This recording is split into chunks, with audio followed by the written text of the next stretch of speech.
Good morning welcome to my daily vlog. आज के सकाले शुरूटा प्रत्येक दिनेर मतोनी स्टार्ट होयेछे। जेमन लेट करे घुम थेके उठी आजकेও तेमन लेट करे घुम थेके उठे स्ट्रेट छादे चले गेছি ब्राशटा निये, कारण छादे रोद आछे नीचे रोद नेই সেই কারণে ছাদে গিয়ে ব্রাশ করছিলাম।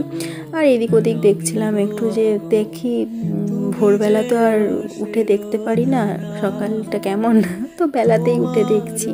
যাই হোক, খুবই খারাপ লাগছে কথাটা বলতে, তাও বললাম। তো সকালবেলা উঠে যেমন গরম জলে মধু দিয়ে খাই সেটা তো খাচ্ছি। তো গরম জলটা করলাম, করে মধুটা গুলছি।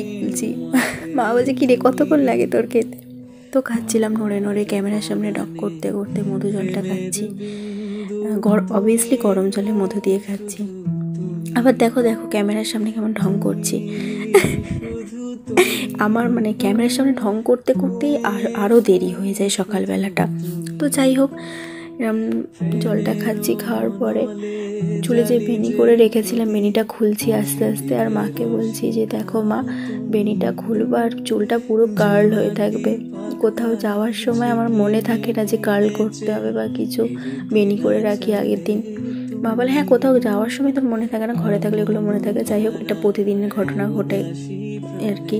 প্রত্যেকদিন রাত্রে বেনি করে থাকি আর এরকম হয়ে যায় চুল। বেশ ভালোও লাগে দেখতে, কিন্তু পুরো একদম পুরো চুলগুলো ফুলে ফুলে থাকে প্রত্যেক দিন। তো যাই হোক, চুলগুলো একটু আঁচড়ে নিচ্ছি, কারণ সকালবেলা উঠে চুল আঁচড়ানোটা জরুরি, আর ঘুমাতে যাওয়ার আগে চুল আঁচড়ানোটা জরুরি। মা বলছে নে অনেক ঢং হয়েছে, এবার ওর তাড়াতাড়ি। তো আমি আমার সোনাদের প্রথম সকালের সেবাটা দিয়ে দিয়েছি, দেখতেই পাচ্ছ। আর তারপরে আমি টিফিনটা করে নিয়েছি। কিছুই ছিল না, ডাল ছিল, রুটি ছিল আর পেঁপে সিদ্ধ ছিল, এগুলোই খাচ্ছিলাম। একটা মানে মায়ের ফোনে কিছু একটা দেখছিলাম হাসির ভিডিও, তো সেটা দেখে খুব হাসছিলাম, হাসতে হাসতে তো টিফিনটা করছিলাম।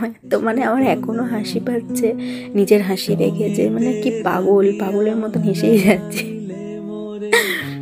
তো যাই হোক, আমি তাড়াতাড়ি এবার টিফিনটা করে স্নান টান করে পুজো করে নেবো। আজকে একটু ভাবছি আশ্রমে যাব। আমাদের বজবজ স্টেশন আছে, স্টেশনের কাছেই আশ্রমটা। এখানটা মানে খুব ভালো লাগলো, এই ফার্স্ট টাইম এলাম, যদিও বা ভীষণ ভালো লাগলো। বেশ পরিবেশটা খুব সুন্দর। আজকে তো ভগবানের দর্শন করতে পারি, নেক্সট টাইম যখন আসবো অবশ্যই ভগবানের দর্শন করবো আর তোমাদেরকেও করাবো। তো আমার এইভাবে পাশে থেকেও সাপোর্ট করো, আর চ্যানেল নতুন সাবস্ক্রাইব করে দিও। Tata bye.